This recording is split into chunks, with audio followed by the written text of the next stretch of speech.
everyone, it's Wayne here. Nice to see you back. Good to have you around. Today I thought I might just tell you a little bit about some of my past experiences and a little bit about my early life.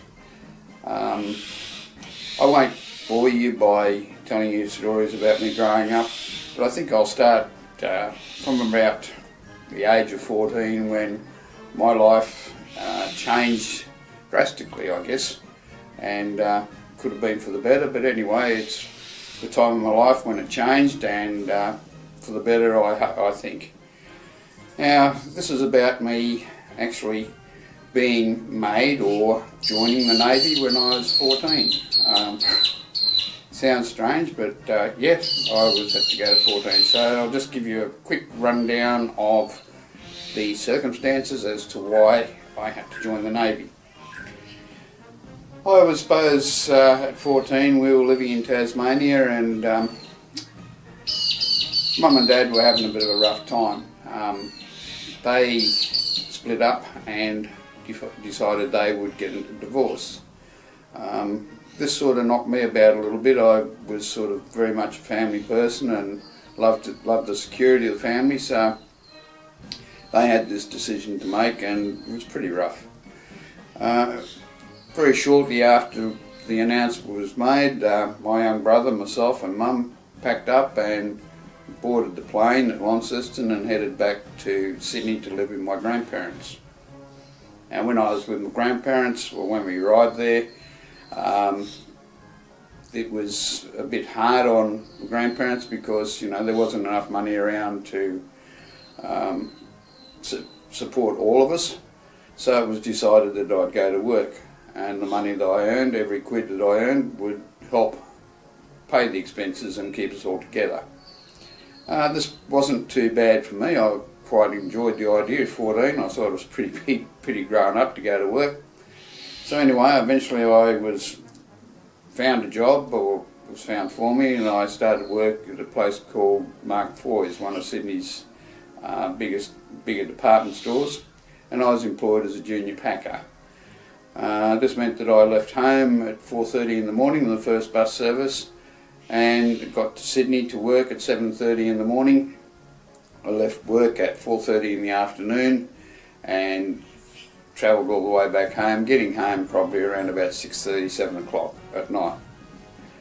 With a few bob in my pocket, I guess, and I was getting a bit older and no father figure to do much with, I started to get a little bit wild, and I was starting to get into a bit of trouble around the streets with with a bunch of blokes that I was mucking around with. Anyway, it wasn't long before I fell afoul of the law and our local policemen. Local policemen in those days were pretty good, and they dealt out their own justice bits.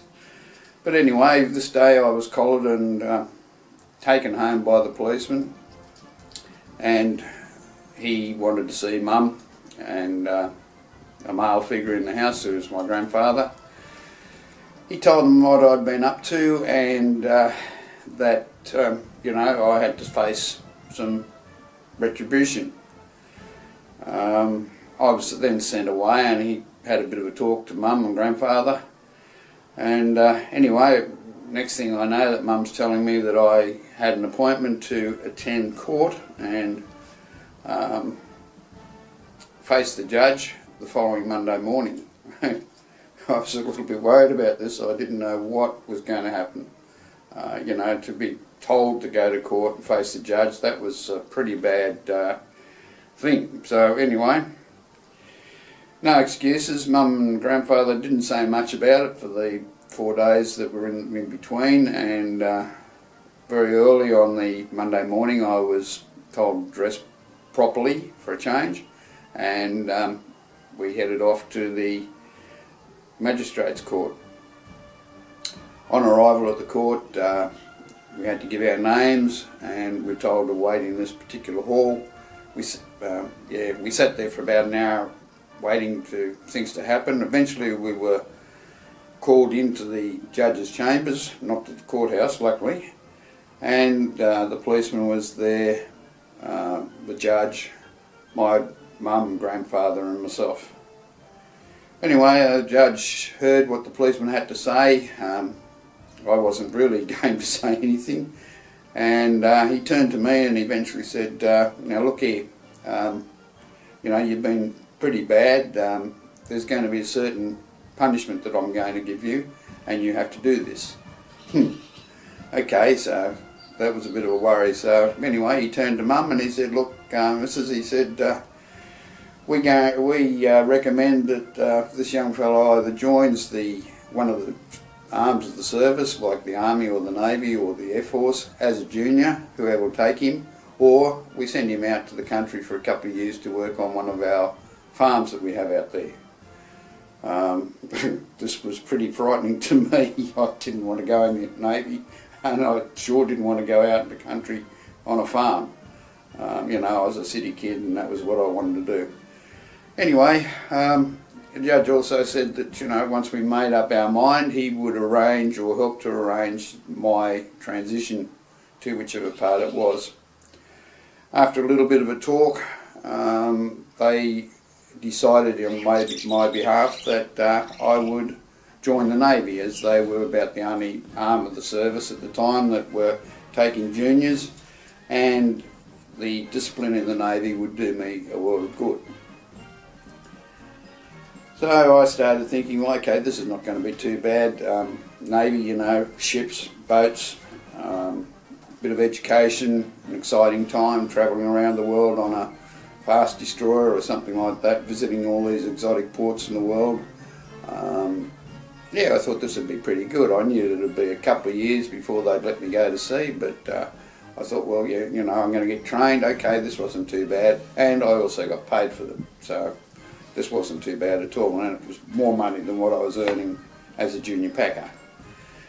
Anyway, that all being decided, I was dismissed and said to wait, and I would hear from either the court or the Navy recruiting office in due time. Anyway, about a week, 10 days later, I get a letter saying that I had to report to the Navy draft office, which was just down the road in the next town, or the next couple of streets away from where we lived.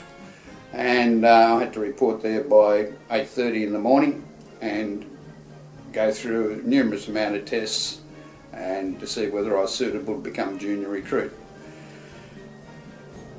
I front to the Navy recruiting office at the desired time and was whizzed inside and given a bit of a interview. I had to attend and have a very cursory sort of medical exam taken, and then sit down and do a very easy written test. A little bit of English, a little bit of maths. I passed those okay, and next I was informed that, hey, you know, come inside, you got to sign here. So signed there, and then it was congratulations, you are now a member of the Royal Australian Navy. Okay everyone, we'll leave it at that. Now you know why I joined the Navy when I was 14 years old. The next part will be, actually what I did while I was in the Navy, and that might be a little bit interesting. And then after that we'll continue with a few more yarns on the rest of my career in the services from that date. So follow me at the moment. It's hooroo, and please take care. Please subscribe to my vlogs. I know they're pretty rough, but anyway, it's nice to have a few people look at them and give me a thumbs up just so I've got some ideas and numbers. Again, thank you very much, and hooroo, and please take care.